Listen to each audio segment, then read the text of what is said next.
방송에서 제공하는 투자 정보는 투자 판단에 대한 조언입니다. 방송에서 제공하는 주식의 가치, 가격 상승 및 가격 하락에 대해서는 방송사에서 보장하지 않습니다. 시청자 여러분 안녕하십니까. 오늘자 내일장 2부 출발하도록 하겠습니다. 이제 2부에서는 시장에 조금 더 집중을 하겠습니다. 종목 이야기 자세히 준비가 되어 있고요. 또 종목 상담 함께 이어갑니다. 하단에 종목 상담 번호 나갑니다. 100원의 정보 이용료 부과되는 샵 0082번을 통해서 매수하신 종목명 그리고 가격, 비중을 적어서 보내주시면 잠시 뒤에 두 분의 전문가와 함께 이야기 나눠보도록 하겠습니다. 서울경제TV는 유튜브 채널을 통해서도 실시간으로 함께 즐기실 수가 있습니다. 유튜브 검색 뒤에 하단에 또 방법 나가고 있네요. 서울경제TV 검색을 하시면 서울경제TV 실시간 채널이 나옵니다. 스트리밍이 되고 있고요. 그 채널을 클릭하시면 그대로 함께 시청을 해보실 수가 있고 그 자리에서 채팅을 참여를 하시면서 의견과 함께 또 질문사항을 남겨주실 수가 있습니다. 함께 제작진들이 함께하고 있으니까요. 그곳으로도 많은 의견들, 질문들 남겨주시면 감사하겠습니다. 자, 시황 상황 잠시 점검해보도록 하겠습니다. 코스피는 2198포인트대입니다. 일단 0.1%, 0.15%대의 약보합이고요. 2200선 턱 밑까지 다시 올라온 모습입니다. 다음 살펴보도록 하죠. 2188포인트대까지 빠졌던 시장이 2199.58, 2200 턱 밑까지 지금 다시 올라왔습니다. 어느 정도의 변동성 오늘 있고요.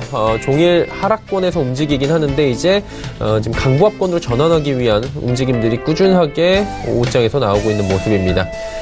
자, 지금 실적 속보도 나온 것 같은데요. 에어부산 작년 연간 영업이익이 202억 원이다. 전년 대비해서 41.2% 하락했다라는 실적 속보가 나와 있습니다. 지금 수급인데 개인이 계속 사네요. 1595억 원 그리고 외국인의 매수 물량 코스피 4거래일 만에 매수가 들어왔습니다. 1185억 원 매수해주고요. 기관 3046억 원 강하게 매도 나오는데 전 주체가 기관 동시에 매도하고 있습니다. 시장 누르고 있습니다. 다음 살펴보도록 하죠. 자, 코스닥은 741까지 올라갑니다. 0.21% 상승하고 있는데 하루간의 흐름 정리하도록 하죠. 보시면 코스닥 시장 737부터 742 사이에서 움직입니다. 위아래로 5포인트 정도의 진폭이 있고요.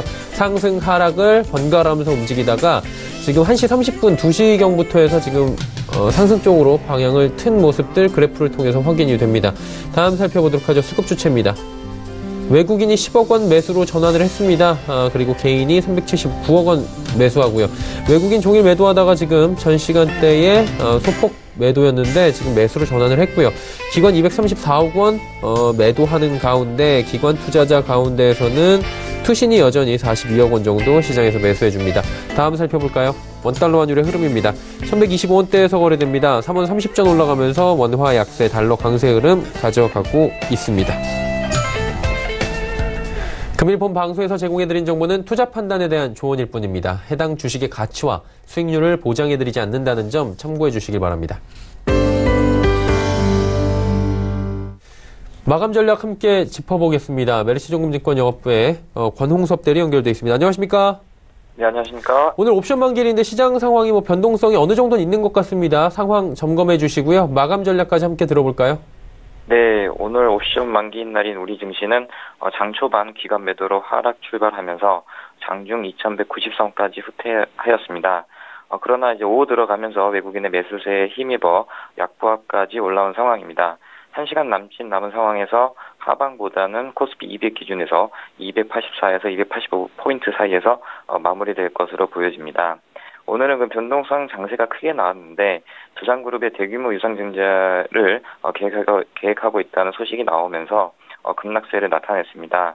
두산과 두산중공업 종목이 코스피 200 종목이어서 장 초반 변동성 장세를 더 키우는 촉매제 역할을 하였으나 오후 들어 다른 코스피 200 종목이 회복되면서 추가 하락은 없을 것으로 판단됩니다. 오늘 시장도 반도체 업종이 상승세를 이어나가고 있는데요. 14일하고 그리고 오늘하고 내일 열리는 미중 무역 회담에서 3월 1일까지의 시한을 연장할 수 있다는 트럼프 대통령이 언급을 하면서 미중 무역 협상 타결에 대한 기대감이 투심으로 작용한 것 같습니다. 지속적으로 반도체 중에서도 OLED 장비 업종 위주로 관심 있게 보시면 될 것 같습니다. 이런 그 미중 무역 회담이 헤빙 모드 분위기가 조성되면서 중국 소비주와 중국 반도체 수출 섹터가 상승세를 나타내고 있는데요. 과대 납포된 납포된 화장품 주들도 관심을 가질 시기가 도래한 것으로 판단이 됩니다. 또한 그 코스닥 시장을 견인할 제약바이오 업종도 관심을 가져야 된다고 이제 생각이 되는데요. 올해 상반기 FDA 판매 허가 또는 임상 3상 결과 나오는 종목들이 있습니다. 대표적으로 이제 메지온과 바이로메드를 탑픽 종목으로 보시면서 투자 전략에 참고하시면 될 것 같습니다. 제약바이오 업종들도 탑픽 종목을 좀 꼽아주셨는데 구체적으로 오늘 남은 시간 동안에 볼 만한 종목 있으십니까? 네, 오늘 소개해드릴 종목은 이제 G3BNT라는 종목입니다. 이 동사의 경우에는 이제 안구 건조증 치료제를 관련해가지고 미국 FDA 임상을 하고 있는 상황인데요. 현재까지 2차를 잘 마무리했고 3상에서 3차 이제 진행을 시작할 것으로 이제 예상이 되고 있습니다.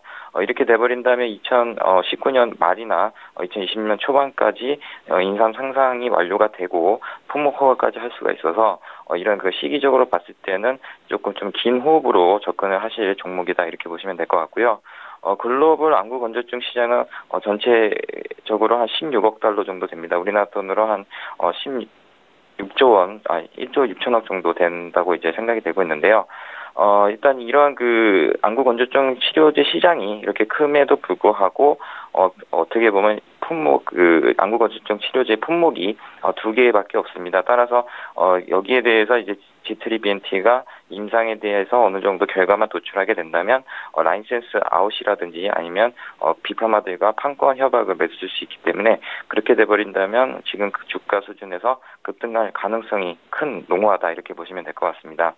앞서 말씀드린 대로 2020년 그 GBT201이라는 안구 건조증 치료제가 FDA 품목 허가를 받을 것으로 기대를 하고 있습니다. 일단은 뭐 미국에 있는 그 회사 두 군데가 MS를 77%, 23% 이렇게 각각 점유를 하고 있는 상황인데요. 만약에 이 안구 건조증에 대한 치료제가 그 회사들보다 어떻게 보면 효능이 월등히 좋은 상황이기 때문에 순식간에 북미 시장도 어떻게 보면은 점령할 수 있기 때문에 그런 기대감으로써 투자 포인트를 잡으시고요. 일단 진입가는 오늘 종가 내진 내 시초가 공략을 해볼만 하고 목표가는 35,000원, 손절가는 24,000원 잡고 매매를 하시면 될 것 같습니다. 네, G3BNT에 대해서 오후 시장에 관심을 가져보자라고 짚어주셨습니다. 오늘 말씀은 여기까지 듣겠습니다. 고맙습니다. 네, 감사합니다. LH종금증권 영업부의 권홍섭 대리와 함께했습니다.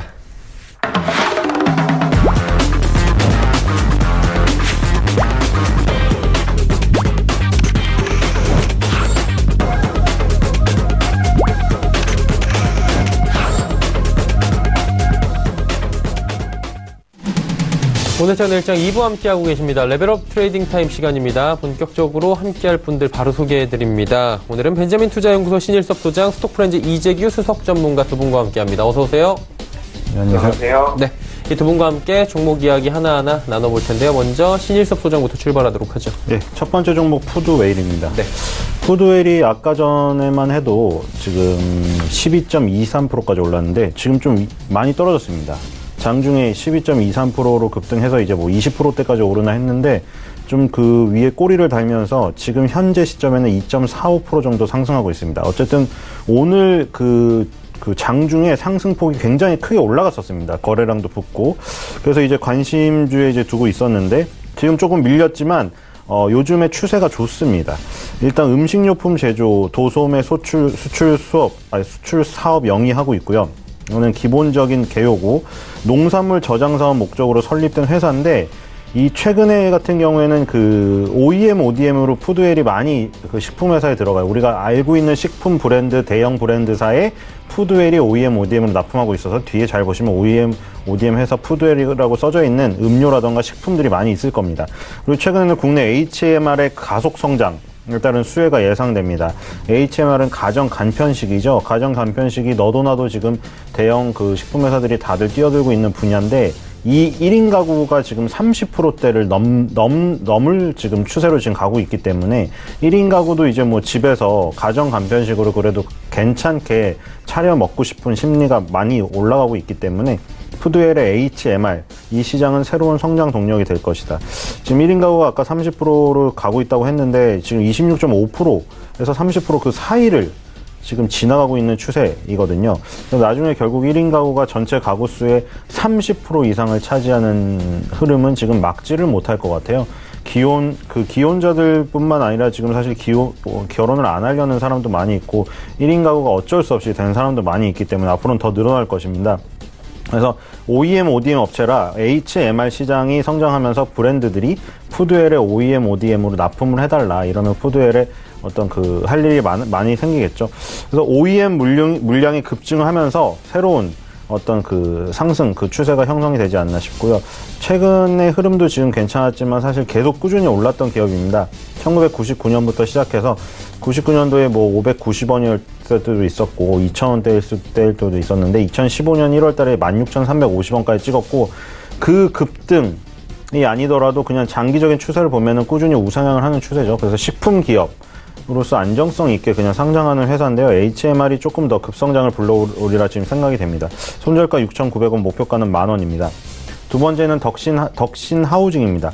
이거는 또 틀리게 푸드웰이 아까 전에 볼 때는 12%였는데 지금 2%로 내려갔는데 덕신 하우징은 아까 제가 보고 있을 때는 굉장히 한 자릿수 상승률이었는데 지금 이거 고가가 25.27 상한가 가까이까지 갔었네요. 지금 같은 경우에도 16.58%, 30% 왔다 갔다 하고 있습니다. 지금 건설주의 흐름이 저번에도 말씀을 드렸지만 지금 시멘트주라던가 대형 건설사들의 흐름이 지금 최근에 좋아요. 근데 이제 덕신 하우징도 어떻게 보면 건설업계에 속해 있는 기업인데 건축용 자재, 데크 플레이트를 생산하고 시공합니다. 국내 데크업계 1위 업체고요. 최근에는 동남아 시장의 수출이 증가되고 있고 그리고 광급공사, 이게 이제 관을 상대로 한 광급공사의 매출이 증대가 되고 있습니다. 그래서 덕신 하우징도 시멘트, 유리 그리고 여러 가지 자재들 그런 거와 똑같이 건설 현장에서 쓰이는 데크를 만드는 지금 회사이기 때문에 지금 건설 업황이 회복되는 부분이 여러 부분에서 나타나고 있잖아요. 대형 건설사의 주가 흐름이 지금 올라가고 있고 GS건설, 대림산업, 현대건설의 차트들을 보면 밑바닥에서 지금 유의한 지금 결과들이 나타나고 있거든요. 밑에서 많이 올라왔어요. 대형 건설사들이. 그리고 시멘트줄도 많이 올라왔고 물론 남북 경협이라는 테마가 얽히기도 했지만 남북 경협 테마가 무슨 지금 정치인 테마처럼 엉뚱하지만은 않아요. 남북 경협이 지금 계속 가속화돼서 어떤 가시화되는 성과가 나왔을 때 건설 회사들, 건설 자재 회사들은 직접적으로 거기 투입이 되기 때문에 근거가 있습니다. 그리고 이제 건설 업황이 회복된다는 거, 그런 것들이 지금 이 대형 건설사들의 주가에서 나타나고 있으니까 덕신 하우징도 같이 업황 회복에 기대서 올라갈 수 있는 부분이 있습니다. 그래서 그 부분이 있고 동남아 시장 수출, 이 부분이 지금 새로운 성장 모멘텀이에요. 동남아 시장이 유통업계, 식품업계도 진출을 하지만 동남아 시장이 이제 중국을 대신할 수 있는 어떤 제2의 보호거든요. 그래서 덕신 하우징이 지금 강하게 상승하다가 내려간 이유가 2018년의 고점 때문에 매물 압박으로 내려간 것 같은데 이 부분을 결국 뚫고 올라간다면 2,500원, 3,000원 라인까지 올라갈 수 있는 파괴력을 갖고 있습니다. 그래서 덕신 하우징을 지켜봐야 될 것 같고요. 손절가 1,800원, 목표가 3,000원입니다. 세 번째는 한류 AI 센터입니다. 이 종목명이 아닌 것 같고 무슨 건물 이름 같죠. 근데 이런 종목입니다. 지금 한류 AI 센터, AI라는 단어가 최근에 몇 년 사이에 굉장히 많이 거론이 되고 있는 단어죠. AI, 인공지능, 그리고 빅데이터. 이것도 4차 산업혁명 하면은 등장하는 단어들이 다 나오고 있죠. AI, 그리고 빅데이터, 그쵸? 그 기반으로 해서 통합 PC 보안 솔루션 사업을 영위하고 있고요. 최근에 유명인 음성을 컨텐츠로 한 음성인식 AI 컨텐츠 개발에 주력을 하고 있습니다. 한류 AI 센터가 빅스비를 개발한 삼성전자의 갤럭시 최신형 폰을 사면 빅스비가 탑재되어 있죠. 그래서 빅스비로 여러 가지 할 수 있잖아요. 예를 들어 음성 인식을 통해서 여러 가지 대화를 할 수도 있고 오늘의 날씨를 물어보거나 오늘의 음악을 추천받거나 아니면은 외국어 메뉴판에다가 갖다 대면 빅스비 비전이라고 해가지고 메뉴판이 바로 번역돼서 뜨잖아요. 그래서 그런 것들이 여러 가지 새로운 기능을 추가해주는 기술인데 삼성전자에서 빅스비를 개발했던 AI 전문가 정지량 박사를 한류 AI 센터가 영입을 했어요. 왜 영입을 했을까? 빅스비를 개발했던 사람을 영입을 했으니까 그걸 기반으로 한 다른 새로운 기술이나 제품을 만들려고 영입을 했겠죠. 지금 뭐를 하고 있냐면 아까 유명인 음성 컨텐츠 접목한 음성인식 AI 컨텐츠 개발에 주력한다고 했죠. 그래서 여기를 그 중점적으로 이끌어갈 사람이 바로 정지랑 박사님이에요. 사용자가 원하는 음성을 들을 수 있게 차별성을 보유한다. 자, 이게 뭐냐면 이제 그 빅스비는 그냥 똑같은 목소리가 나오잖아요. 갤럭시 뭐 최신형 폰 9, 이제 앞으로 나올 10도 마찬가지인데 해보면 빅스비 목소리는 똑같아요. 근데 이제 자기가 예를 들어 그거를 현역 목소리로 듣고 싶다. 그럼 현역 목소리를 설정해놓으면 현역이 말해주는 거고, 아니면은 뭐 차은우 목소리를 듣고 싶다. 젊은 여성 팬들이. 그러면 그 목소리가 나오는 거예요. 그래서 그거를 지금 이제 개발을 하고 있습니다. 그래서 한류 AI 센터는 기업 명에 맞게 이런 그 빅스비 개발했던 인재를 영입을 해서 이제 이제 새로운 제품을 이제 기술 개발을 하려고 하고 있습니다. 그래서 그런 부분이 그 시장에서 받아들여지면서 지금 주가의 상승이 일어난 것 같고요. 오늘도 12% 급등하고 있네요. 한류 AI 센터 손절가 3,690원, 목표가 5,000원입니다. 네 번째 종목은 그랜드 백화점입니다. 그랜드 백화점도 최근에 그 52주 신고가를 갔어요. 그리고 2만 원을 돌파했고요. 오늘은 조금 쉬고 있지만 지금 그 이번 달에 고가상으로 23,400원까지 갔습니다. 23,400원. 그 라인은 2007년도 무려 지금 몇 년 전이죠? 12년 전에 22,000원에서 25,000원대 고점이 2008년도 7월 달에 있었어요. 그래서 무려 12년 전에 고점을 그 매물을 돌파하려고 시도를 하다가 한번 밀렸고 지금 또 시도를 계속 하리라고 봅니다. 그랜드 백화점 몇 번 말을 했지만 지금 그때 가격은 얼마였나요? 그때 밑에 수면 아래 있었어요. 그러니까 항상 그때 봐야 돼요. 왜냐면 이런 10년, 12년짜리 고점 뚫으려면 어떻게 해야 될 것 같아요? 매물이 엄청나게 강한데 오래되면 오래될수록 본전 심리인 거거든요. 그러니까 2008년도에 물린 사람이 있다면 12년 만에 내 계좌를 까봤는데 이 본전에 왔어요. 그러면 물가 상승률이고 뭐고 생각할 겨를 없이 너무나 지겨우니까 IMF 때부터 이걸 왔는데 누가 안 팔겠어요? 그게 본전 심리고 그 본전 심리 때문에 오래되면 오래될수록 매물이 압박이 심한 거예요. 그럼 그 압박이 심한 매물을 뚫으려면 어떻게 뚫어야겠어요? 강하게 거래량을 동반하면서 강력하게 뚫지 않으면 뚫리지가 않아요. 밀려버려요. 그러니까 강력하게 뚫는 흐름이 나올 것을 기대하고 미리 밑에서 수면 아래서 그거는 관찰을 하고 사야 되는 거예요. 과감하게. 그러니까 그랜드 백화점은 이미 그 전에 말했고 지금 이 급등이 나오기 전에, 그리고 지금 그랜드 백화점은 최근에 그 그랜드 백화점이라는 이름이랑은 틀리게 다른 사업에 열중을 하고 있다고 말씀을 드렸죠. 종로에 서튼 호텔 운영하고 있고 그 자회사의 부국 관광이 골프장하고 종합 레저 단지 여기에 관심이 있어요. 이 그랜드 백화점이 갖고 있는 땅이 많아요. 그래서 그 땅을 기반으로 해서 할 일이 많은 거죠. 지금 PBR을 보세요. 0.25, 0.26, 0.27, 0.2예요. PBR이 장부 가격 대비해서 이 지금 시가로 평가된 가격이 3분의 1밖에 안 된다는 의미죠. 이게 뭐 갖고 있는 주식이나 갖고 있는 땅이나 갖고 있는 자산이 엄청나게 많습니다. 이 시가총액에 비해서. 그래서 그랜드 백화점이 있는 땅만 팔아도 지금 시가총액을 넘어서요. 그래서 지금 그런 많은 땅들로 보니까 호텔 사업, 골프장, 레저 이런 쪽에 관심이 있는 것 같아요. 그래서 이런 쪽으로 지금 그랜드 백화점이 그 백화점에서는 안 되지만 다른 부분에서 그 사업을 영위하는 게 성장성이 지금 도드라지게 나타나기 때문에 주가의 흐름도 좋은 것 같고요. 그래서 12년 전에 고점을 뚫고 있는 형국이기 때문에 이렇게 아주 오랜만에 역사적인 흐름이 나올 때는 디지털 대성처럼 관심 있게 보셔야 돼요. 왜냐면 역사적인 신고가가 나온다는 거는 정말 강력한 매물을 강력하게 뚫기 때문에 그때는 거의 뭐 10년, 15년 만에 가장 강력한 상승률과 상승폭이 나와요. 그래서 그거를 취하고 싶으신 분들은 그런 변화가 일어날 때 잘 보셔야 된다. 손절가 2만원, 목표가 3만원입니다. 마지막 종목은 MP 한강입니다. 오늘 보니까 지금 화장품주가 좋더라고요.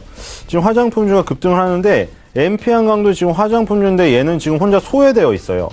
지금 미국의 핸드크림 판매 1위인 오킵스의 워킹 핸드크림을 지금 이 MP 한강이 판매하고 있고 수입 화장품 브랜드 키스 및 캔메이크를 MP 한강이 운영합니다.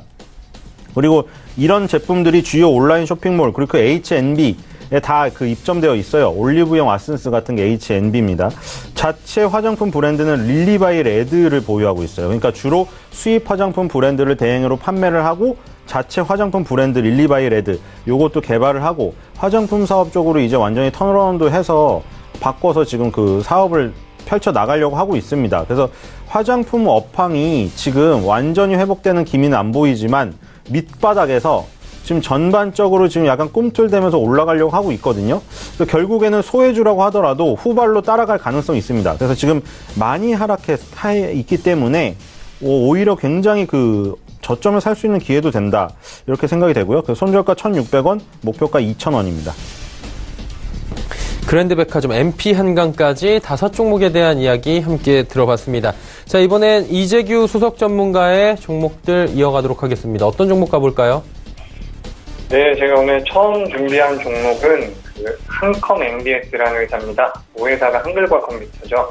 원래 이 회사 같은 경우는 전장장비 관련 회사로 많이 알려져 있는 회사인데 전장장비에 관련되어 있는 메리트도 여전히 있습니다. 자동차가 예전에 비해서 많은 가전제품들이 들어가면서 그런 부분들이 계속해서 회사의 성장 모멘텀으로 작용을 하고 있는데 지금 당장에 우리가 이제 한컴 MBS를 접근하는 가장 큰 이유는 두 가지가 있어요. 한 가지는 4차 산업혁명의 성장에 대한 메리트가 좀 있다라는 건데 이 회사 같은 경우는 4차 산업혁명과 관련되어 있는 여러 가지 업종에 대해서 사업을 영위하고 있다는 거죠. 빅데이터라든지 인공지능 관련되어 있는 부분, 그리고 로봇 관련되어 있는 부분들까지 4차 산업이 계속해서 발달하게 된다면 그에 따른 수혜를 받을 수 있는 회사이기 때문에 이런 부분에서 수혜를 받을 수 긍정적인 성장 가능성이 있기 때문에 말씀을 한번 드려보고요. 두 번째로 말씀드리고 싶은 부분은 바로 자회사입니다. 우리가 주식이나 기업들을 분석하다 보면 자회사가 좋은 상황이기 때문에 주가가 가파르게 올라가는 경우도 많은데 이 한컴 MBS 같은 경우도 자회사인 한컴 유니맥스나 셀라딘 같은 자회사들이 실적이 계속해서 성장하고 있는 부분이 있기 때문에 이런 부분들이 한컴 MBS의 본업에서 전장장비에서도 메리트가 생길 수가 있고요. 말씀드렸었던 4차 산업혁명과 관련되어 있는 내용들이 역시나 호재로 작용할 수도 있고 이렇게 두 가지 내용이 있는데 이런 본업도 잘하고 있지만 자회사들이 실적이 잘 나오면서 그 부분들이 재무제표에 포함이 되게 되면 이 한컴 MBS 같은 경우는 현재가 대비해서 주가 상승이 꽤나 나올 수 있는 자리가 아닐까라고 생각을 하고 있습니다. 최근 들어 제약바이오주들이나 IT 장비주들에 대한 관심이 많이 높은데 이런 한컴 MBS처럼 시장에서 잠시 소외되어 있는 지금 거래 대금이 한 3억 정도밖에 안 나오는 종목이기 때문에 굉장히 소외되어 있다라고 볼 수가 있는데 이런 회사들 같은 경우는 이제 이렇게 조용한 자리에서 좀씩 매수를 해놓게 된다면 추후에 테마가 불던지 빠른 변동성이 생겼을 때 충분히 좋은 수익을 낼 수 있다라는 판단이 듭니다. 매수가는 15,400원 이하에서 잡아주시면 될 것 같고요.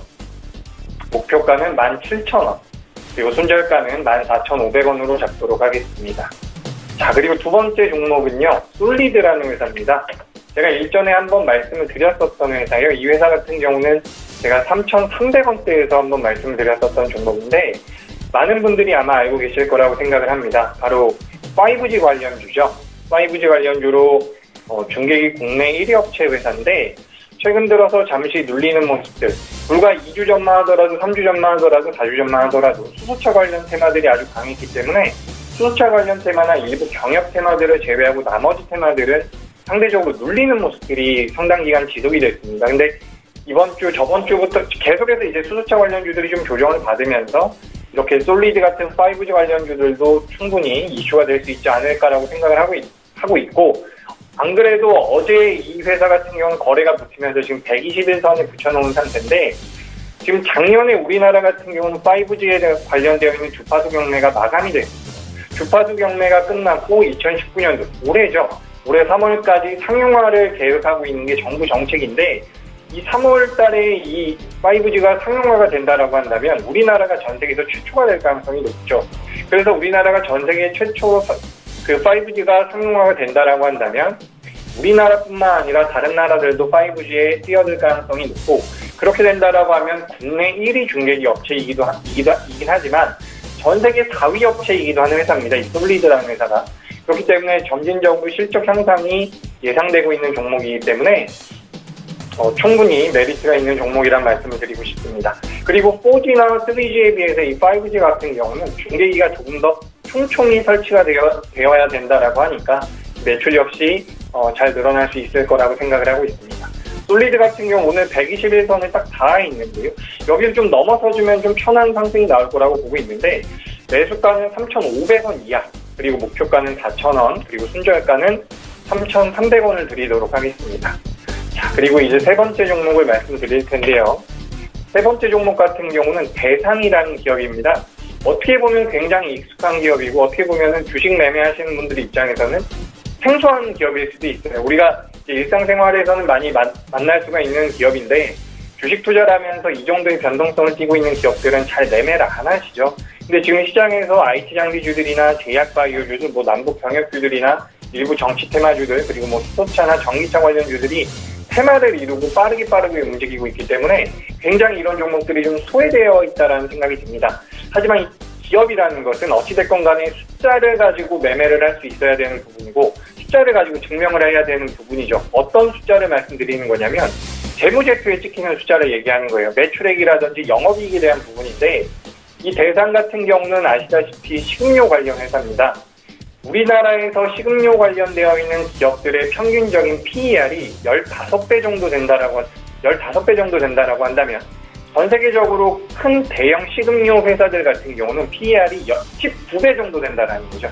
근데 이 대상 같은 경우는 지금 PER이 한 10배 정도 되는 상황이에요. 그러니까 국내 같은 업종 대비해서 한 50% 정도가 할인되어 있다라고 보시면 되는 부분이고 전 세계적으로 식음료 업체들에 비해서 PER이 굉장히 낮은 상태이기 때문에 지금 만약에 우리나라 시장이 상승을 하게 된다면 충분히 많은 상승을 보일 수 있는 종목이라는 거죠. 이 회사 같은 경우는 인도네시아 법인에 대한 매출분이 굉장히 빠르게 늘어나고 있는 회사입니다.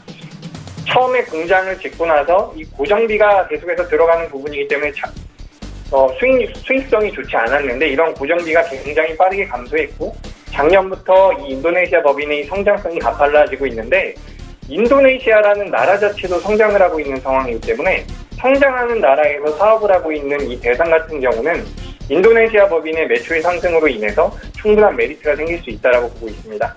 지금 시장에서 많이 관심을 갖고 있지는 않은 종목이지만 충분히 올라갈 수 있는 종목이고요. 매수가 같은 경우는 대상 매수가는 26,500원 이하에서 매수를 좀 해보시면 될 것 같고요. 목표가는 29,000원, 그리고 손절가는 25,000원을 드리도록 하겠습니다. 이 대상은 그동안 제가 말씀드렸었던 종목들에 비해서 덩치가 크다라고 말씀드리긴 어렵지만 좀 우량한 종목이라고 보셔도 돼요. 그러니까 좀 긴 호흡으로 보신다라고 한다면 접근하셔도 좋은 결과 나올 수 있을 거라고 보고 있습니다. 자, 그리고 이제 네 번째 종목인데요. 바로 아이센스라는 종목입니다. 예전에 굉장히 많이 움직였었던 종목이죠. 혈당 측정기 관련 주들인데 전일에도 인피니트 헬스케어라는 그 헬스케어 관련주가 원격의료 관련된 내용들이 살짝 나오면서 변동성을 많이 키웠는데 최근 들어서 제약바이오주들의 반등도 진행이 되고 있지만 이런 헬스케어 관련되어 있는 종목들 같은 경우는 작년 이후에 아직까지 크게 반등을 하지 못한 상태라고 저는 보고 있습니다. 인가디도 그렇고 아이센스도 그렇고 그렇기 때문에 이 아이센스 같은 경우는 지금 이제 차트가 막 바닥에서 돌려세우고 있는 자리이기 때문에 관심을 갖고 있는데 이 회사 같은 경우는 2019년도, 2020년도에 우리가 주목을 해볼 부분이 분명히 있어요. 그게 뭐냐면 이 회사가 이제 주력 업종으로 주력 사업으로 영위했었던 부분이 혈당 측정기인데 이 혈당 측정기 중에서 CGM이라고 해서 연속 혈당 측정기를 얘들이 아니라 이 아이센스가 개발을 했습니다. 이 아이센스 같은 경우는 계속해서 이 연구 개발을 한 상태고 그로 인해서 이 연속 혈당 측정기가 정확도가 굉장히 많이 올라갔고 그런 정확도가 올라간 상태에서 보험 적용까지 되는 부분이 있기 때문에 계속해서 성장을 할 수 있다는 거죠. 그리고 기존 제품이었던 스트립 같은 경우도 스트립이라는 혈당 측정기 같은 경우도 계속해서 공장을 초과 가동을 해야지만 물량을 소화할 수 있을 만큼 판매가 되고 있었던 부분인데 올해에는 이런 공장의 초과 가동분이 줄어들고 초과 가동분이 줄어든다는 것은 공장이 커져서 증설을 했다는 거죠. 그래서 15억 개 정도를 계속해서 생산을 하고 있었다라고 한다면 이제 20억 개 이상을 생산할 수 있는 조건을 갖춘 상태라고 하기 때문에 2019년도에는 스트립, 기존 수익이 나오는 스트립에서도 수익이 나올 수 있고요. 제가 말씀드렸었던 연속 혈당 측정기 같은 경우도 정확도가 많이 올라간 상태에서 가격 경쟁력도 있을 거라는 예상이 나오고 있습니다. 아직까지 가격은 미정이라고 하는데 이런 메리트가 계속해서 생긴다라고 한다면 시장에서 헬스케어 쪽에 관심이 생기고 그런 식으로 진행되게 된다면 주가가 좀 올라갈 수 있지 않을까라고 생각을 하고 있습니다. 아이센스 같은 경우도 매수가와 목표가, 손절가를 좀 정해드리자면 아이센스 같은 경우는 매수가를 23,900원, 그리고 목표가는 26,000원, 그리고 손절가는 22,000원으로 잡아드리도록 하겠습니다. 자, 그리고 마지막으로 제가 5번째 종목을 말씀을 드릴 텐데, 이 회사 같은 경우는 지니뮤직이라는 회사입니다. 이 회사 같은 경우는 우리 시청자분들께서도 좀 선호하실 만큼 변동성을 키워줄 수 있는 종목인데, 우리가 대형주들 같은 경우는 변동성이 굉장히 적죠. 물론 상대적으로 안정적이기 때문에 변동성은 적은 건데, 또 개인 투자자분들께서는 지루하게 끌고 가는 종목들보다는 또 빠르게 움직이는 종목들을 선호하기 때문에 이런 지니뮤직 같은 개별 성향이 강한 종목도 우리가 메리트가 좀 있다라고 볼 수가 있겠습니다. 지금 이 지니뮤직 같은 경우는 말씀드렸던 것처럼 테마성을 가지고 있는 종목이라고 보긴 조금 어렵습니다. 왜냐하면 뭐 음원 징수 규정이 바뀌면서 그에 따른 수익성이 개선된다라는 분명한 명분이 있거든요. 테마성이라는 것은 뭐 물론 실체가 있는 테마도 있지만 실체가 없는 테마들도 많이 있기 때문에 그런 완전히 순전히 테마로만 움직이는 종목은 아니기 때문에 지니뮤직 같은 경우 이 사업성을 좀 봐줘야 되는데, 이 사업성을 보더라도 종목 자체가 가볍고 변동성이 커질 수 있는 소형주기 때문에 시청자분들께 좀 관심을 가져보실 만한 종목이 아닐까 싶습니다. 이 회사 같은 경우는 제가 방금 전에 말씀드렸던 것처럼 올해, 그러니까 2019년도죠. 작년부터 이야기가 나왔었던 부분인데, 올해는 이 음원 징수 규정이 좀 바뀐다라고 해요. 그렇기 때문에 이 지니뮤직의 음원 징수 규정이 바뀌는 것이 호재로 작용을 한다라는 거죠. 그렇기 때문에 이 지니뮤직이 실질적으로 매출이나 영업이익이 늘어날 가능성이 높다라고 보고 있는 거고, 실질적으로 이 지니뮤직에서 지금 판매하고 있는 상품들 같은 경우 여러 가지 조합을 할 수 있다라는 거예요. 그러니까 한 가지 조합이 아니라 내가 만약에 A라는 상품을 이용하고 싶으면 A, B라는 것을 묶어서 판매를 한다라는 거죠. 이런 식으로 여러 가지 조합을 만들면서 ARPU라고 하죠. 인당 가입 회비를 더 많이 끌어낼 수 있는 부분이 있기 때문에 실질적으로 계속해서 실적 성장이 예상되는 부분입니다. 실질적으로 작년에도요, 4분기 때 사상 최대 실적이 나왔고, 그 2018년도에 CJ 디지털 뮤직을 흡사병했었던 적이 있는데, 그 부분들에 대한 메리트가 이제 서서히 나오고 있다라는 겁니다. 그렇기 때문에 지니뮤직 같은 경우도 충분히 메리트가 있다라는 말씀을 드리고 싶고, 매수가는 5,000원 이하로 잡아드리고요. 목표가는 짧게 잡아서 6,000원, 그리고 손절가는 4,600원으로 잡아드리도록 하겠습니다. 네, 지니뮤직까지 5종목에 대한 이야기 상세히 들어봤습니다. 이제 단기 접근 종목들 리뷰해보고요. 또 이번 주 단기 접근 종목 살펴보겠습니다. 디지털 대성 뭐 역사적인 신고가 찍고 계속 올라가고 있었습니다. 지난 시간에도 단기 접근해봐도 괜찮겠다라고 말씀해 주셨는데 어땠나요? 지속적으로 디지털 대성 말씀을 해주신 바가 있는데. 이 디지털 대성도 이거를 올라가기 전에 얘기했기 때문에 굉장히 강하게 얘기를 할 수 있는 거고, 풍국주정도 그랬잖아요. 그쵸. 지금 그러니까 이거 디지털 대상 이번 연도 상승률, 이번 연도가 이제 시작했잖아요. 2월 달도 안 끝났는데, 물론 이게 2019년도 마지막 12월 달의 종가가 어떻게 끝날지는 지금 이거를 제가 뭐 미스터 마켓이 아니기 때문에 예측해서 드릴 수는 없는데, 지금 2월 달 안 지난 시점에 고가가 109.42%까지 올랐었어요. 그리고 그 아까 전에 다른 그 종목 얘기할 때도 얘기를 드렸는데, 이것도 2007년과 2003년 굉장히 오래된 고점들, 아까 본전 심리 얘기 드렸죠. 본전 심리가 작용하기 때문에, 오래된 본전 심리가 작용하면 너무 매물이 세요. 근데 그걸 뚫으려면 이 정도로 뚫지 않으면 못 뚫는 거거든요. 그러니까 이 정도 강세가 나왔다는 건 지금 뚫을 의지가 굉장히 강력해요. 그래서 주목을 해야 되는 거고, 그리고 사실 밑에서 아주 싼 가격에 아마 6,000원대 그 부분이었을 거예요. 지금 이미 주당 3,000원가량 그때 만약에 봤다면 수익을 얻을 수 있었던 것인데, 지금 일단은 9,350원을 찍고 밀리고 있어요. 아까 말씀을 드렸듯이 2003년과 2007년은 되게 오래된 곳이기 때문에 아마 매물이 굉장히 압박이 심합니다. 이 본전 심리 때문에. 그래서 지금 밀리고 있는 것으로 보이나, 지금 밀리는 구간이 그렇게 오래되지 않을 것 같아요. 지금 4일 밀리고 있잖아요. 근데 4일 밀리고 있는 폭과 이 흐름이 굉장히 약해 보여요. 뭘 보고 약하다고 하면 그냥 단순히 각도만 봐도, 그러니까 각도가 요 정도 각도로 상승했잖아요. 근데 지금 내리는 각도는 이 정도, 제가 각도기로 안 재봤지만 대충 보여도 틀리죠. 그러니까 올라가는 각도가 이 정도인데 만약에 이대로 이렇게 내려갔어요. 그럼 이거는 상승이 별로 의미가 없는데, 지금 이 정도 각도로 가파르게 상승하다가 각도가 요 정도로 낮게 지금 조정을 하고 있으면 추가적인 상승 확률이 높은 거예요.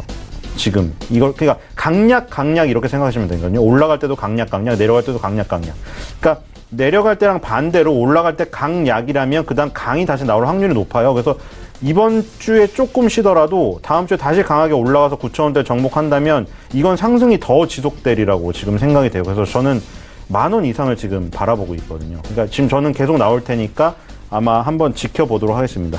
네. 디지털 대성은 아무래도 지금 역사적인 고점을 뚫기 위한 힘을 지금 비축하고 있다. 조금 더 지켜봐도 될 것 같다라고 긍정적인 말씀을 오늘도 남겨주셨고요. 오늘은 어떤 종목이 괜찮아 보이십니까? 네, 오늘은 푸드웰입니다. 네. 자, 푸드웰도 마찬가지인데 이거 장기적으로 꾸준히 상승했다고 했죠. 우리가 식품주 하면 사실 오리온, 뭐 동원 F&B 뭐 요런 거 큰 거 투자하잖아요. 근데 푸드웰은 OEM, ODM이니까 잘 투자를 안 한 거예요.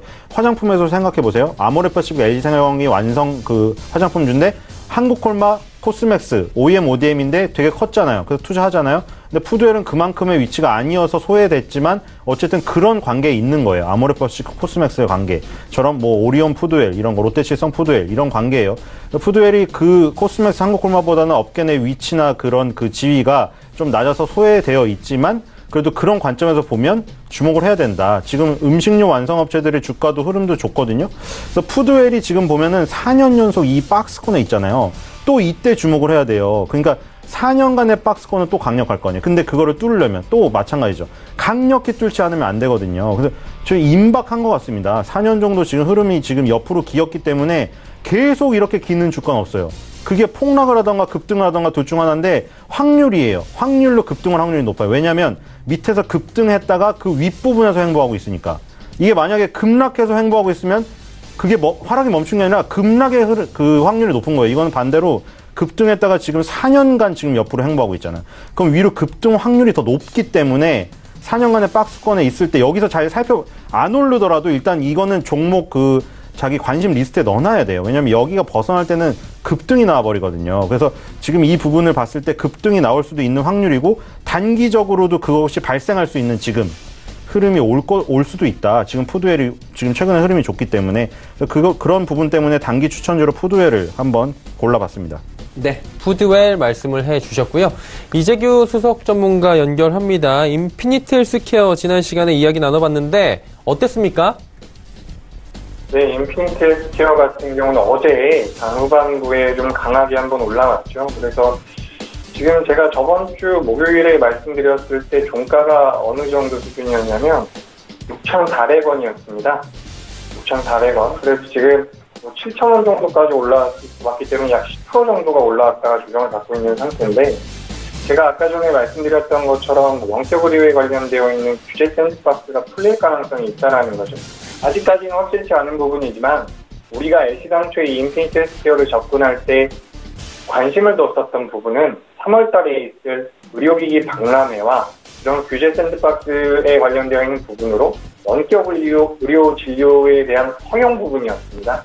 그런데 이 회사 같은 경우는 굉장히 오랜 기간 동안 조정을 받았고 하락 조정을 오랫동안 받은 상태이기 때문에 지금 이제 120의 선을 뚫어줬어요. 아까 전에 말씀드렸었던 지니뮤직 같은 경우도 120의 선이 이제 막 닿아 있는 상태인데 일단 120의 선을 뚫어줬다라는 것 자체는 굉장히 좋은 뜻을 의미합니다.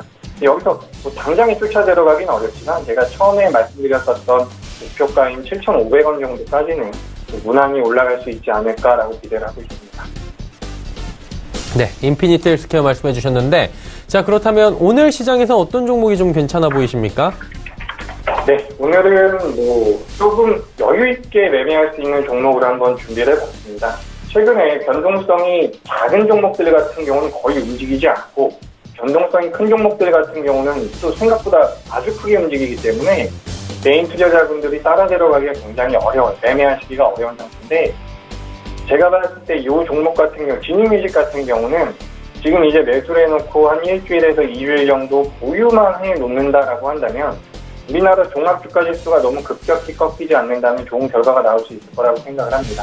지니뮤직이라는 종목인데요. 제가 아까 전에 설명드렸던 것처럼 2019년도에는 음원 징수 규정이 바뀌기 때문에 상품이 다양화되고 그로 인해서 매출이 증가하게 된다라고 한다면 작년에 이어서 올해도 실적 호조세가 계속해서 이어지지 않을까라고 보고 있습니다.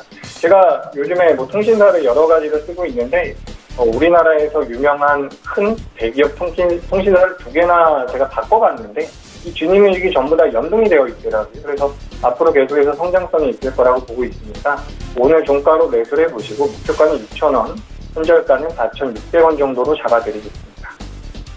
네, 조금은 여유를 갖고 매매할 수 있는 지니뮤직에 대해서 오늘은 단기 접근 종목으로 말씀을 해주셨습니다. 자, 오늘 목요일 시장의 특징을 좀 살펴보도록 하겠습니다. 오늘 시장은 어떤 종목이 특징적으로 보이십니까? 예, 오늘 화장품주가 전반적으로 괜찮아요. 네. 근데 한국콜마를 특징주로 삼을게요. 그 가장 지금 강한 흐름이거든요. 아까 푸드웰 얘기 드릴 때 OEM, ODM과 완성업체 관계를 얘기 드렸는데 지금 화장품 업계의 OEM, ODM은 지위가 훨씬 더 커요. 예를 들어 한국콜마나 코스맥스 같은 화장품 OEM, ODM은 오히려 지금 굉장히 이게 원래 아모레퍼시픽이나 LG생활 같은 데가 갑이어야 맞거든요. 원래 기본적으로 OEM, ODM은 의리예요. 써줘야 되니까. 근데 한국콜마나 코스맥스는 그동안에 굉장히 많은 성과를 거둬버리니까 오히려 OEM, ODM 회사임에도 불구하고 이 완성업체들을 한국콜마나 코스맥스가 선택하는 경우도 지금 생길 정도거든요. 그러니까 업계 내 지위가 굉장히 강력해졌어요. 그리고 한국콜마나 코스맥스 같은 경우는 이미 중국 시장을 다 뚫어놨기 때문에 중국 시장이 다시 열리면 더 이제 크게 갈 수가 있고, 아모레퍼시픽 지금 4년 조정이잖아요. 그리고 한국콜마도 지금 4년 조정. 그러니까 이번 연도까지 끼면, 이번 연도가 마무리가 안 됐기 때문에 4년 조정이라고 표현하기에는 약간 의미가 이상하지만, 어쨌든 지금 제가 예전에도 말씀드렸는데 성장하는 기업이 3년 이상 조정하기 힘들거든요. 연봉으로 길게 봤을 때. 저는 이 아모레퍼시픽의 2019년에 이 봉이 지금은 음봉으로 시작했지만 저는 연말에 분명히 이거 양봉으로 바뀌어서 여기 10년선 위에 올려놓고 끝날 거라는 저는 지금 추측이 듭니다. 한국콜마 같은 경우도 지금 4년을 쉬고 있거든요. 자, 이거 화장품 업종 지금 사야 돼요. 지금 안 사면 지금 이렇게 4년 조정하는 거 제 생각에는 이 10년, 20년을 봤을 때 4년 조정하는 거 그렇게 많이 안 나올걸요. 그래서 한국콜마라든가 아모레퍼시픽 지금 이런 조정기에 안 사면 화장품, 우리나라 대표 화장품주들 언제 사나 이런 생각이 들고요. 한국콜마 오늘 10% 급등하고 있기에 오늘의 특징주로 꼽겠습니다. 네, 화장품 종목들에 대해서 말씀을 또 해주셨고요. 전체적으로 오늘 올라오고 있네요, 정말. 이재규 수석 전문가의 이야기 들어보도록 하겠습니다. 오늘 시장에는 어떤 종목이 좀 특징적으로 보이시던가요? 네, 제가 아침에 HTS를 키자마자 바로 보였었던 종목인데, 정상환가에 들어간 MIT라는 거죠. 오늘 보면은 당도 협착 치료에 사용되는 스텐트가 판매 승인이 결정됐다라고 미국 FDA에서 승인이 나면서 급등이 나왔는데, 이 회사 같은 경우는 작년 11월 달에 상장을 한 회사입니다.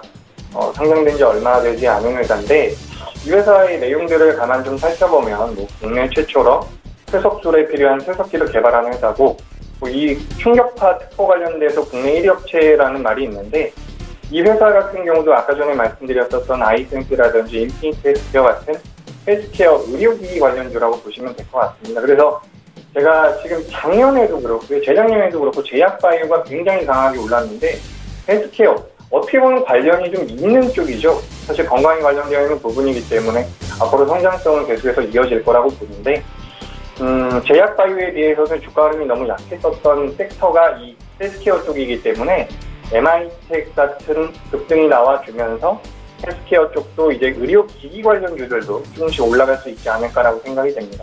오늘 아침에 정상환가가 나와서 특징주로 준비해봤습니다.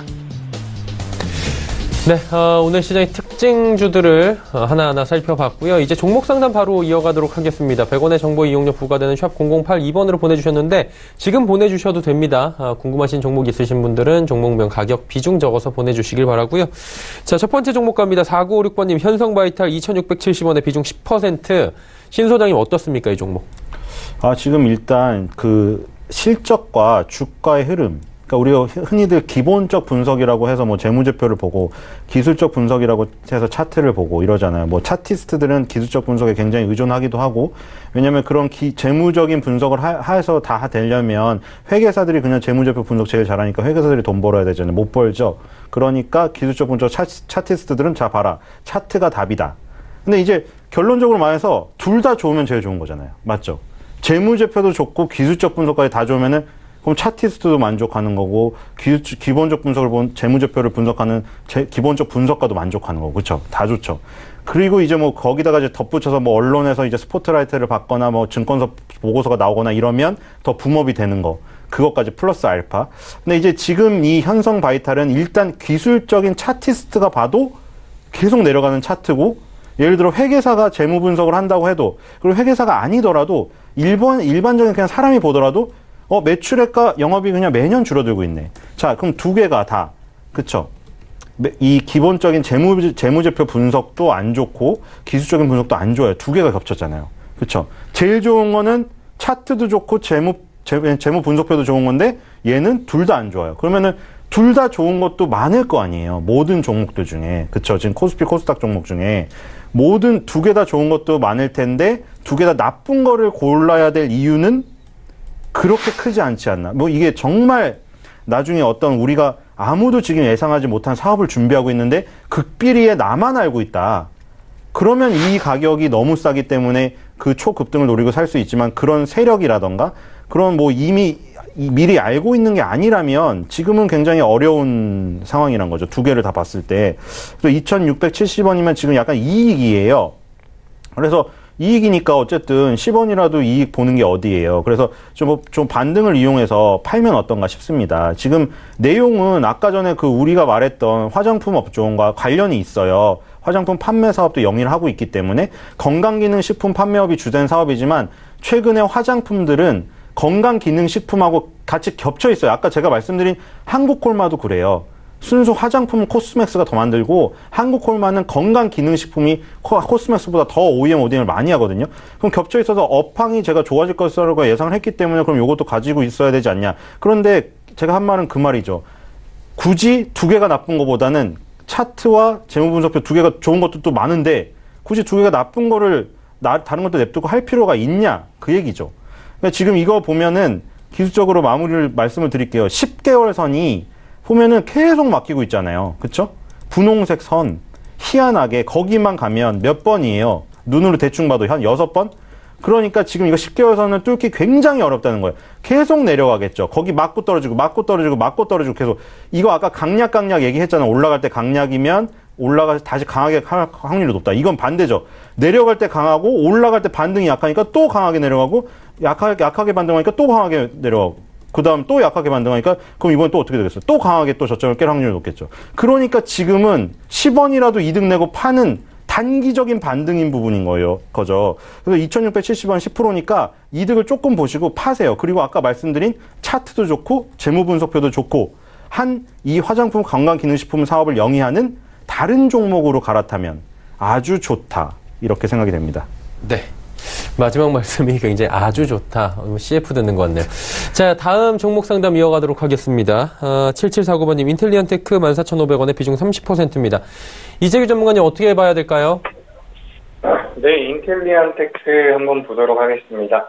이 회사 같은 경우는 해상 통신용 안테나를 만드는 회사죠. 2016년도부터 상장이 돼가지고 거래가 되고 있는데 일단은 뭐 잘하셨어요. 수익이 나고 있는 부분이기 때문에 많이 부담되시진 않을 거라고 생각을 합니다. 오늘 한 2% 정도 빠지고 있는데 이 회사 같은 경우는 좀 살펴보면 인텔리안테크 같은 경우는 시가총액이 1,200억 정도 되는 회사고요. 매출액이 한 800억 그리고 영업이익이 70억 정도 되는 회사인데 이 회사 규모에 비해서 부채 비율이나 유보율이 굉장히 괜찮은 회사입니다. 부채 비율이 2018년도 예상치로 76%, 유보율이 2000% 가까이 되는 회사이기 때문에 가벼운 종목이고 적은 종목이긴 하지만 충분히 기업의 가치도 있다라고 말씀을 드리고 싶습니다. 지금 이제 차트 기술적으로 봤을 때에는 17,000원대를 이탈하지 않는다라고 했을 때 추가적인 상승이 나올 거라고 보여지는데 비중이 조금 많으세요. 그렇기 때문에 이렇게 좀 말씀을 드리고 싶습니다. 16,500원을 이탈할 경우, 비중을 10%만 남겨놓고 일부는 정리해 주시는 걸로 말씀드리고 싶고요. 그리고 단기 목표가는 18,500원을 잡아드리도록 하겠습니다. 18,500원까지 올라오게 된다면 지금 30%의 비중이 있는 상태이기 때문에 10% 정도는 차익 실현을 좀 해주시는 게 매매하시기 좀 심리적으로 덜 부담되지 않을까 싶습니다. 손절가는 16,500원, 익절가죠. 16,500원, 목표가는 18,500원으로 잡아드리도록 하겠습니다. 네, 익절가는 16,500원, 목표가 18,500원까지 가격 구간을 또 정해 주셨습니다. 다음 종목 상담 바로 또 이어갑니다. 0793번님, DTNC 11,500원에 비중 15%, 매도 여부가 좀 궁금하다. 약간 좀 고민하시는 것 같은데 어떻게 하는 게 좋을까요? 네, 이것도 뭐 그다지 지금 차트라던가 재무분석표 둘 다 좋지가 않는데요. 지금 DTNC가 지금 뭐 아까도 얘기 드렸지만 이렇게 강하게 내려온 다음에 예를 들어 이렇게 이 옆으로 기게 되면은 이제 언론에서는 그런 얘기를 많이 합니다. 하방 경직이 되었다. 자, 요것만 보면 하방 경직이죠. 하방이 경직돼 있다. 그렇기 때문에 이제 밑으로 빠지기 힘들다. 근데 그거는 흐름을 무시한 얘기. 흐름을 무시하고 요 단편만 떼서 얘기하는 거예요. 그렇기 때문에 하방 경직이라는 단어가 요 단편, 요 스냅 사진으로 요 부분만 찍어 놓으면 맞는 얘기인데 전체 흐름을 무시한 얘기예요, 그거는. 왜냐면 쭉 내려와서 정말 강한 주가라면 V자 반등이 나와야 추세가 전환되는 건데 지금 이렇게 강하게 내려와가지고 밑에서 이렇게 기고 있다는 거는 여기 밑에가 만약에 붕괴되잖아요? 그러면 급락이 나와요. 그 확률적으로 그래요. 근데 지금 보시면은 2018년도 10월 달에 한번 밑을 깼었던 적이 있거든요, 지금. 이 밑에 이 박스권에 하단부를 깨려고 했다가 지금 다행히 반등을 했으나 그러니까 여기가 만약에 밑에가 무너지면 이 밑에 라인이 대충 뭐 7,300~400원 하겠죠. 근데 여기가 만약에 붕괴가 되면 완전히 이거는 밑에 2차 하락이 나오는 거고 지금은 한숨을 돌린 상황이지만 박스권의 상단 부분에 있어요. 지금 이렇게 또 그거 보면은 박스권 상단 부분이 이쯤이잖아요, 지금. 그러니까 지금 1,450원이면 박스권 중단 이상이 지금 가고 있는 상황이거든요. 그래서 11,500원이면 지금 거의 박스권 상단 부분에서 산 거예요. 지금. 그쵸? 그러니까 이게 사실 이렇게 박스권이 장기적으로 3년간 형성이 되었을 때는 정말 단기적인 매매를 하려면 박스권 하단에서 샀다가 상단에서 팔고 그게 맞아요, 지금. 그게 맞았었던 거죠, 지금. 근데 박스권 상단에서 사버린 거예요. 그러니까 지금 박스권 상단에서 사버렸으면 만약 돌파가 안 나오면은 박스권 하단까지 하락을 하니까 7,000원대까지 손실을 보고 기다려야 되는 거고 만약에 하단부가 갔는데 반등이 안 나오고 밑으로 꺼진다고 하면은 이제 못 팔아버리는 거죠. 그러니까 지금 이 상황에서는 제 생각에는 일단 이거 탈출을 하는 게 나을 것 같아요. 박스권 상단 부분에 있으니 11,500원이라는 라인이 박스권 상단 부분으로 반등을 할 때 비슷한 가격의 본전 라인에서 팔고 일단 나온 다음에 얘는 그냥 언제 하느냐, DTNC는 이 박스권 상단에 돌파가 되는 거 확인하고 해도 늦지가 않아요. 왜냐면 그걸 확인하고 해도 지금 이 장기간의 박스권을 탈출하면 더 큰 시세가 나오기 때문에. 그래서 그동안은 다른 종목을 좀 매매를 하고 있으면 좋을 것 같습니다. 네, 알겠습니다. 자, 다음 종목 가보도록 하겠습니다. DTNC에 이어지는 종목은 3764번님. 한국카본 7,895원입니다. 비중이 높네요. 60%. 상담 부탁드립니다 하셨는데 어떻게 하는 게 좋을까요? 네, 한국카본 잠시 봐드리도록 하겠습니다. 제가 차트를 자세히 보여드릴 수가 없는 상황이라서 차트를 대략적으로 말씀드려보자면 지금 이 한국카본 같이 이렇게 떠있는 종목 같은 경우에 단기적인 접근은 괜찮습니다. 그러니까 일반적으로 개인 투자자분들 같은 경우는 주가가 이렇게 한국카본처럼 많이 올라가 있는 종목들을 굉장히 불안해하는데 오히려 테마성이 강한 종목들보다 덩치가 좀 있는 종목들이나 실적이 나오는 종목들 같은 경우는 이렇게 올라와 있는 종목들도 추가 상승을 할 가능성이 조금 더 높습니다. 다만 좀 문제가 되는 거는 앵커님께서도 말씀하셨지만 비중이 60%가 된다라는 거죠. 비중이 너무 크기 때문에 비중이 크다면 주가가 조금만 흔들려도 굉장히 부담이 돼요. 내가 만약에 10%만 보유하고 있는 종목이 3% 빠진다라고 하면 3% 빠지는구나 하겠지만 내가 60% 정도 보유하고 있는 종목이 3% 빠지면 계좌 자체에도 문제가 될 수가 있기 때문에 부담이 많이 됩니다. 그래서 오늘 종가가 8,050원 이상에서 마감이 될 것 같은데 내일 만약에 8,000원대를 이탈하게 된다면 저는 비중을 30% 이하로 좀 줄여주셨으면 좋겠어요.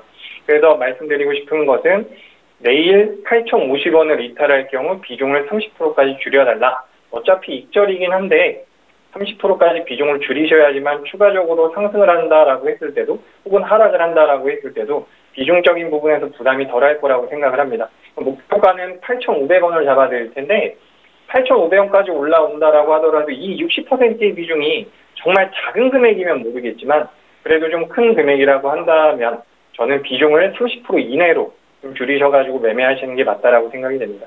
순적 익절가는 8,050원, 목표가는 8,500원을 잡아드리도록 하겠습니다. 네, 이제 다음 종목 하나 더 가보도록 하죠. 5327번님의 유니셈 4,300원에 비중 30%. 전망이 궁금하다 하셨습니다. 어떻습니까, 신 소장님? 전망은 좋게 봅니다. 유니셈 같은 반도체 장비주는 계속 가져가셔야 될 것 같습니다. 제가 삼성전자를 오늘 설명을 못 드렸는데, 삼성전자 이재용 부회장이 이제 그 반도체 지금 디램하고 낸드 플래시 시장은 석권을 했잖아요. 사실 삼성전자 따라올 수가 없어요. 이제는 끝났어요. 게임이. SK 하이닉스가 다 먹었어요. 근데 비메모리 반도체 시장에 메모리 반도체 시장에 4배짜리가 있거든요. 근데 거기가 다 그 인텔이랑 AMD가 다 먹고 있어요. 그리고 AMD는 사실 우리 옛날에 PC 쓸 때 못 써요. 마이크로소프트 컴퓨터 사오면 인텔하고 AMD 칩 탑재되어 있죠. 인텔, AMD, 마이크로소프트의 주가를 보세요. 엄청납니다. 자, 이 시장을 삼성전자가 조금이라도 파이를 가져온다면 어떻게 될 것 같아요? 엄청나요, 지금. 사실 AMD는 10%밖에 안 되고 인텔이 80% 이상 차지하고 시장인데 비메모리 반도체 시장을 손댔다는 게 중요한 거죠. 거기 반도체 장비주들의 수혜는 파이는 더 커지고 할 일이 더 많아질 거예요, 앞으로. 그래서 삼성전자의 그 길을 보면 반도체 장비라던가 소재주의 그 미래를 알 수가 있어요. 그래서 유니셈이나 이런 그 업계에서 한 몫을 하고 있는 그 주식들은 꼭 가져가셔야 될 것 같고요. 유니셈이 지금 11,000원대를 도전을 4번을 했다가 실패를 했거든요. 그런 그 삼성전자의 비메모리 반도체라던가 여러 가지 반도체 장비 쪽 그 업황이 좋아지는 흐름이 지금 따라준다면 여기 돌파가 나오면서 4년간의 매물, 2000년대의 고점이거든요. 이것도 19년 동안의 매물 때문에 결국 실패를 한 건데 19년 전에 그걸 돌파를 하면 승승장구하리라 생각이 됩니다. 그래서 전망은 좋으니까 좀 더 들고 가 보시기 바랍니다. 네, 이제 3시 27분 향해 달려가고 있습니다. 지금 동시호가에서 1%가 넘게 올라가고 있는데 조금 더 지켜봐야 될 것 같습니다. 저희도 지수 한번 확인해 보도록 하죠. 코스피가 지금 0.4% 상승으로 잡히는데 실제로는 지금 1%가 넘게 올라오고 있는 모습까지도 확인이 됩니다. 동시호가에서 워낙에 지금 옵션 만기이기 때문에 이동폭이 굉장한데요. 2210선 일단은 예측이 됩니다. 하루간의 흐름 정리해 보도록 하죠. 보시면 2200선 아래에서 종일 움직이던 시장이 3시 이후부터 고개를 들면서 2200선 위로 그리고 빨간불 보여주고 있습니다. 수급 조치 확인해 보도록 하죠. 수급 보시면 외국인이 1360억 원이나 삽니다. 개인 102억 원 매수로 전환을 했고요. 지금 기관 1682억 원 지금 매도하고 있는 상황입니다.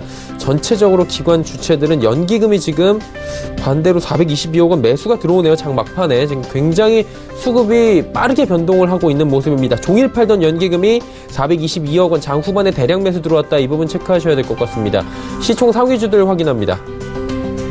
보시면 삼성전자부터 LG화학까지 모두 상승입니다. LG화학 상승 전환했고요. 셀트리온은 여전히 하락이네요. 다음 살펴보도록 하죠. 삼성전자의 상승폭이 커졌는데 현대차도 낙폭을 조금 줄였습니다. 11만 9천 원대까지 밀렸던 현대차 오늘 시장에서 12만 1,500원 마감 예상이고요. 삼성바이오로직스 상승 전환했습니다. 포스코, 삼성물산, 한국전력 모두 빠집니다. 코스닥 살펴보도록 하죠. 코스닥은 여전히 0.3%대의 상승입니다. 742.46포인트입니다. 하루간의 흐름 정리합니다. 코스닥 역시 737부터 742까지 현재 포인트가 장중 고점 마감이 현재 예상이 되고 있는 상황이고요. 수급 주체 확인해 보도록 하죠. 개인, 외국인 동반 매수입니다. 외국인의 매수 물량 더 늘었습니다. 장 후반에 117억 원대까지 외국인 매수 물량 늘렸고 개인 역시 263억 원 매수합니다. 기관 179억 원 매도 물량 줄어들었고요. 투신 43억 원 매수합니다. 다음 시총 상위주들 살펴봅니다. 셀트리온 헬스케어, 신라제, CJ, ENM, 바이로메드, 포스코 캠텍까지 1위부터 5위까지는 전 종목이 하락합니다. 바이로메드도 결국엔 하락 전환을 하는 모습이고요. 다음 살펴보도록 하죠. 6위부터 10위 종목들인데 여긴 또 분위기가 다릅니다. HLB 올라가고 메디톡스 역시나 54만 원대까지 터치를 합니다. 스튜디오 드래곤 낙폭 다 회복했고요. 펄어비스 20만 원대 지켜줍니다. 코롱 티슈진 역시 39,050원, 50원 하락하면서 소폭 하락 마감이 예상이 되고 있는데 코스닥 같은 경우에는 어떤 한 섹터가 올라가기보다는 종목별 이슈에 따라서 오르고 내리는데 오늘 하락했던 종목들이 올라온 종목들 그리고 상승하다 내리는 종목들이 시총 상위주들에서는 많이 포착이 되고 있는 모습입니다.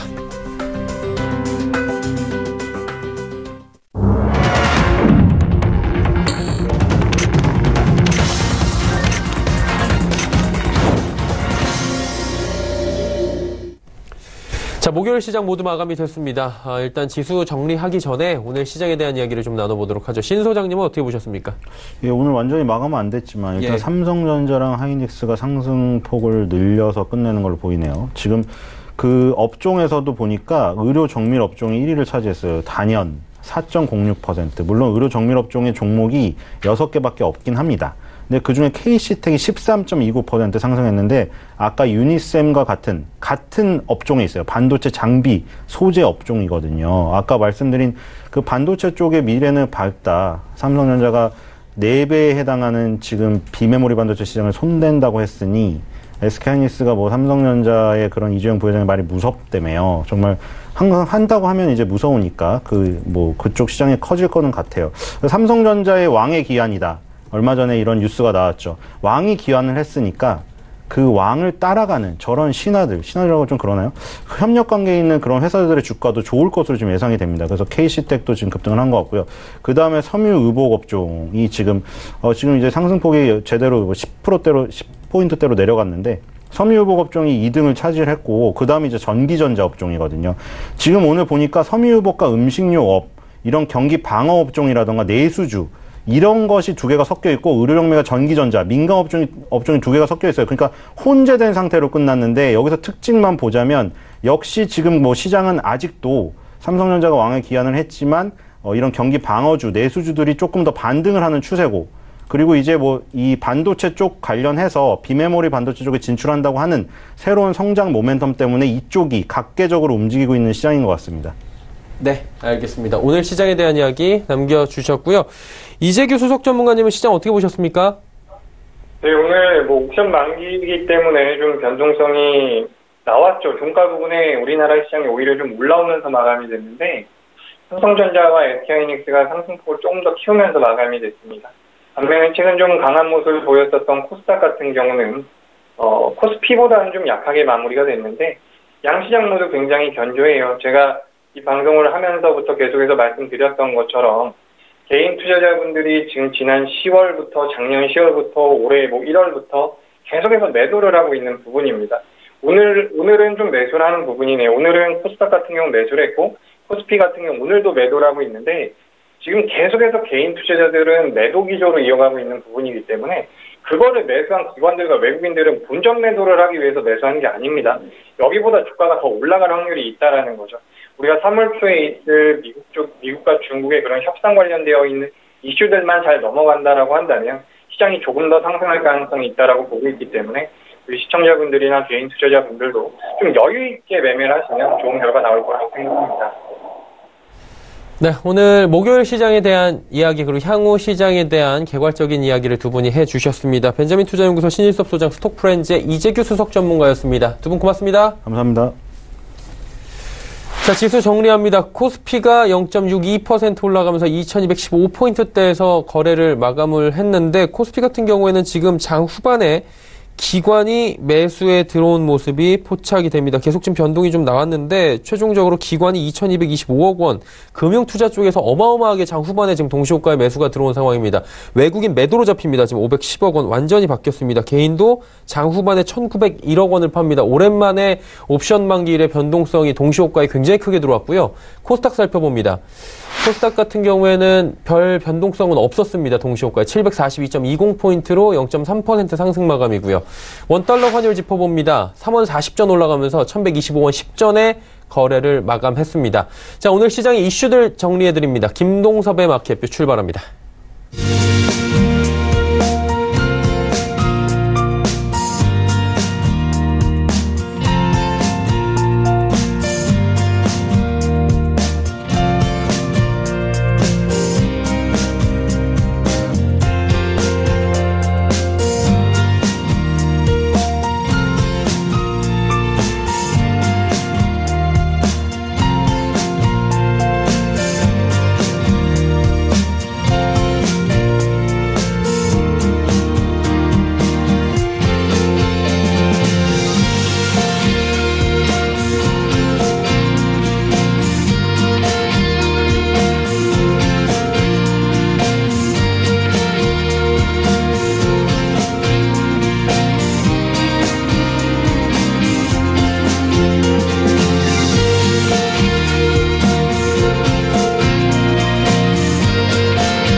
안녕하세요.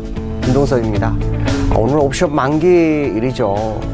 금융투자업자가 막판에 엄청난 물량을 사면서 지수를 급격하게 끌어올리면서 2200을 완전히 돌파가 됐죠. 사실 오늘 장중에 2200 깨져서 주가가 많이 빠지다가 되돌려 놓는 그런 모습인데요.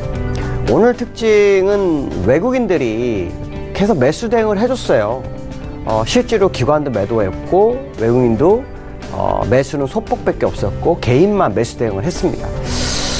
장오기 전에 시장을 봤을 때는 개인만 매수 대응하는데 지금은 완전히 상황이 바뀐 그런 모습이죠.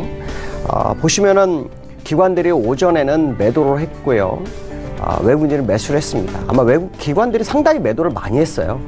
그 매도 금액이 좀 이상하다 싶었는데 결론적으로 말한다면 결국 외국인들이 동시호가에 던질 물량을 받아줄 총알을 준비했다 이렇게 해석하는 게 맞겠죠. 지금 보시면 외국인 510억 매도했고요. 그다음 기관이 2220억, 금융투자업자가 3600억을 사면서 시장을 급등시키는 모습이고요. 기금도 아까 매수였습니다. 그러니까 오기 전에는 매도였고 와서는 매수였고 지금은 다시 매도로 400억.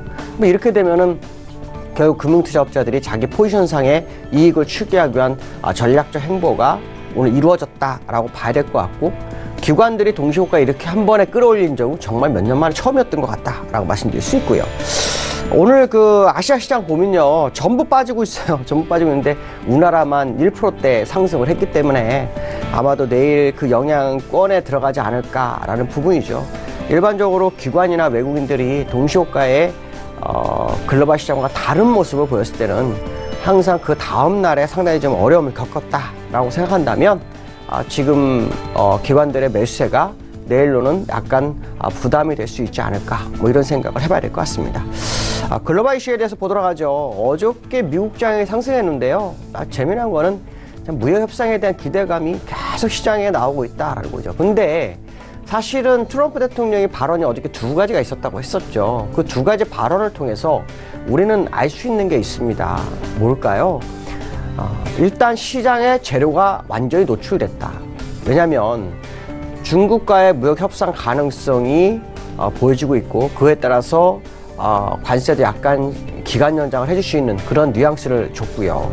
또 하나는 셧다운이 두 번 셧다운 없다 이런 발언을 했기 때문에 사실은 재료가 시장에서 노출된 상황이다라고 본다면 무역협상으로 시장을 끌어올리는 게 굉장히 의미를 부여하기는 좀 어렵지 않을까. 어쨌든 주봉상으로 지난주 윗꼬리를 완벽하게 메워주고 있는 것은 사실이다라는 거죠. 근데 일봉상으로 일목균형표상 시간론을 한번 재봤어요. 이 시간론이라는 것을 왜 잴까요? 보통 일목균형표 하시는 분들은 시간론 하나만 가지고 매매하는 경우가 많은데요. 그렇지가 않습니다. 일목균형표에서 이 시간론은 마지막에 확인하는 작업을 쓰는데요. 기술적으로 다우를 한번 재봤어요. 다우를 재봤더니 후행 스팬상으로는 이렇게 추세선이 나옵니다. 이렇게 추세선이 나와서 목표치가 사실은 지난번에 두 번이 왔었어요. 이 자리가 어디냐면 바로 이 자리였고요. 또 이 자리였습니다. 그래서 목표치가 두 번이 왔는데 추세선을 타고 가면서 올라갔죠. 그런데 밀리는 양상이었는데 다시 올라왔어요. 자, 이럴 때 시간적 가격의 목표치는 이루어졌으나 시간적 목표치가 다 이루어지지 않았구나 해서 시간을 보게 됩니다. 그러니까 일목균형표를 책으로 보시는 분들은 시간만 가지고 열심히 공부를 하지만 사실은 목표치가 안 됐을 때는 시간론이 더 연장이 되기도 하고요. 목표치를 가게 돼서 다시 빠른 시간을 가게 돼서 추가적으로 시간이 맞지 않을 때는 이격을 주면서 올라가는 경향이 있는데 지금은 딱 그 상황이 아닐까라는 생각이 드는데요. 시간론에 보시면 지난번 요 지점이죠. 요 점이 이제 11월 8일. 자, 요 기점으로 해서 고점과 고점 기간이 정확하게 65일이 되는 시점이 어제 밤이었고요. 오늘 새벽이었고요. 두 번째로 처음 출발했던 자리에서 32, 33이 요 정도였었는데 하루가 더 올라간 상황이죠. 이럴 때는 이제 아까 말씀하셨처럼 여러 가지 시간론이 겹치기 때문에 나타난 현상이라고 보시면 될 것 같고요. 또 하나는 요 자리 10월 29일부터 지금까지가 정확하게 74일. 그러면 76의 변곡점이 있거든요. 그러면 65, 그 다음에 76 이렇게 봤을 때 오늘 새벽, 그 다음에 오늘 밤, 그 다음에 내일 이 3일이 변곡수에 들어옵니다. 그렇게 되면 실제로 이 변곡수가 들어올 수 있는 날은 금요일 정도 될 확률이 굉장히 높다고 보고요. 또 그것이 이제 한국 시장과 연계해서 본다면 국내장은 이틀 뒤가 변곡수가 있습니다. 그럼 목표치가 빠르게 간 것 때문에 시간론에서 시간 목표치를 따져보는 상황이 된 것이 아니냐라고 본다면 이번 주에 양봉이 나와도 윗꼬리가 생기는 양봉으로 마감하는 모습이 나온다면 일단 변곡점이 도래했을 확률을 열어두고 보시는 게 현재 시장의 모습일 것이다 라고 봐야 될 것 같고요. 특히 음운 부분에서의 이렇게 볼록 튀어나온 부분, 요 지점이 요철 부분이라고 하는데 그 자리가 바로 내일이라 모레에 해당되는 자리에 있습니다. 그 얘기는 무슨 말이냐면 이 요철이라는 것은 갑자기 나타난 현상이기 때문에 수급의 변화에서 나타난 현상이기 때문에 일목균형표상으로는 시간의 변곡점, 그 다음에 수급의 변곡점이 다 도래하는 시점이 금요일 정도로 나오고 있습니다. 또 우리나라도 역시 금요일 정도에 나오고 있죠. 그렇다면 이번 주까지의 변화가 다음 주부터 어떻게 적용되는지가 굉장히 중요할 것 같고요. 다만 추세선을 살짝 돌파하고 있는 양상이고 다음 주부터는 미국이 또 만기입니다. 그러니까 미국도 만기 영향권에 들어가기 때문에 그 영향이 어떤 식으로 다가올지 이것이 상당히 좀 중요할 거다. 특히 다음 주가 지나게 되면은 무역상에 대한 어느 정도 가이드라인이 나와야 되기 때문에 시장이 상당히 경직될 수 있는 그런 상황이 아닐까라는 생각을 해봐야 될 것 같습니다. 자, 두 번째 이슈에 대해서 보도록 하죠. 두 번째 이슈는 그 외국인 수급의 변곡 이런 얘기를 좀 한번 해볼까 합니다. 자, 왜 그러냐면 그 외국인들이 매수와 매도를 반복하고 있고 지금 시장의 모습을 보시면 매수와 매도를 반복하고 있죠. 두 번째로는 거래소에서 코스닥으로 이전하는 양상이 조금 보이죠. 그래서 거래소에서는 더 이상 매수가 안 되는 거 아니냐라는 생각을 할 수 있고 코스닥이 시장의 대세일까라는 생각을 할 수 있는 아주 중요한 분기점이 아닌가라고 보여지는데요. 거래소에서는 지난번에 MSCI에서 중국 A주의 편입 비중을 4배로 늘릴 거다라는 이슈가 나오면서 거래소에서는 매수가 주춤하는 모습이 나왔고요.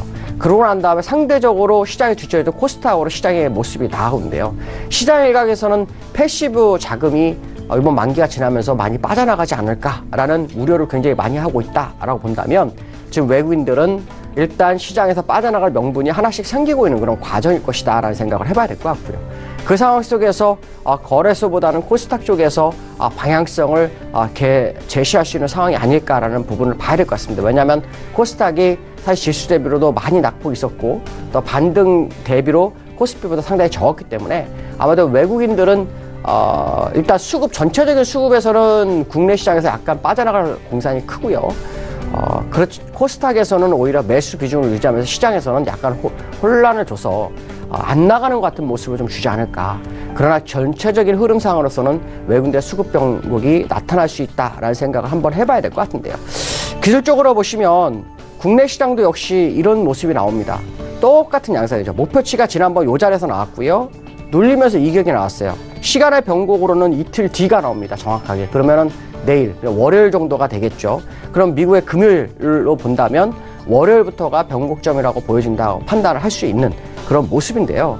재미난 것은 뭐냐면 후행 스팬에서 연장선, 첫 번째, 두 번째 연장선을 보시면 여기서 저항을 받았고요. 다시 오늘 그 자리까지 완전히 갖다 놨다는 거죠. 근데 오늘이 만기 날이었는데 금융투자업자들이 순식간에 사서 올렸다고 한다면 금융투자업자들이 시장에서 물량을 버릴 수 있는 소지가 굉장히 큰다라고 봤을 때 내일부터 또 월요일까지 미국의 변곡점과 일치하는 양상이 국내 시장에서 나올 수 있는데요. 지난번 저점에서 오늘까지는 약 27거래일 정도 상승을 했습니다. 일반적으로 26일 정도 보죠. 근데 주가의 목표치가 맞지 않을 경우에는 하루 이틀 정도의 변화가 좀 생기는 게 특징이고요. 그 다음에 지난 중간 고점에서 현재까지 50일 정도가 됩니다. 이 얘기는 52일의 변곡이 있으니까 월요일 정도가 나온다고 봐야 되겠죠.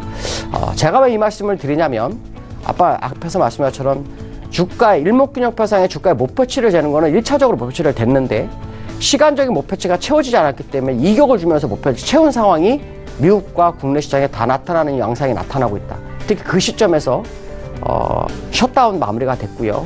또 하나 뭐가 마무리가 되고 있습니까? 무역 분쟁에 대한 이슈도 어느 정도 해소될 수 있는 부분이 있죠. 물론 무역 분쟁이 끝났을 경우에 여타 국가가의 그 선례가 돼서 방향성을 제시할 수 있는 부분이 있겠지만 이로 인한 기대 심리의 상승이 거의 막바지 국면에 온 것이 아닐까라는 생각을 한 번쯤 해봐야 될 것 같다라고 말씀드릴 수 있고요.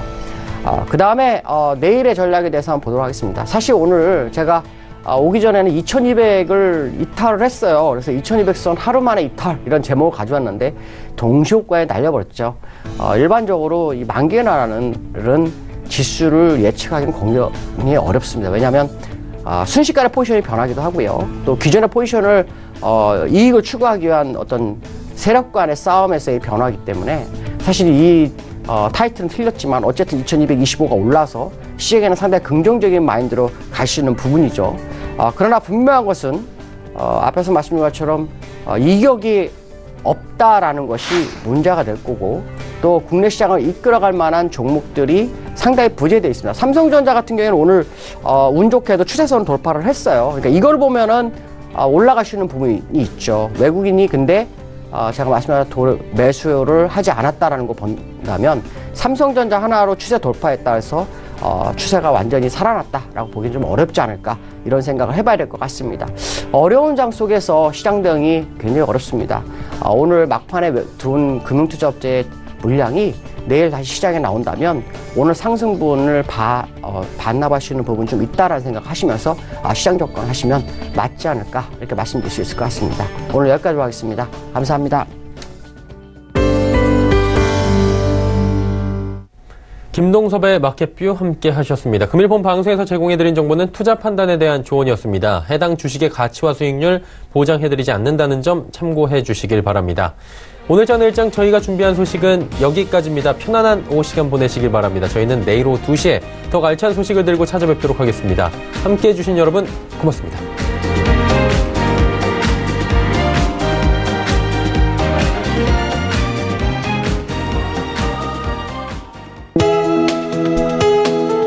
본 방송에서 제공하는 투자 정보는 투자 판단에 대한 조언입니다. 방송에서 제공하는 주식의 가치, 가격 상승 및 가격 하락에 대해서는 방송사에서 보장하지 않습니다.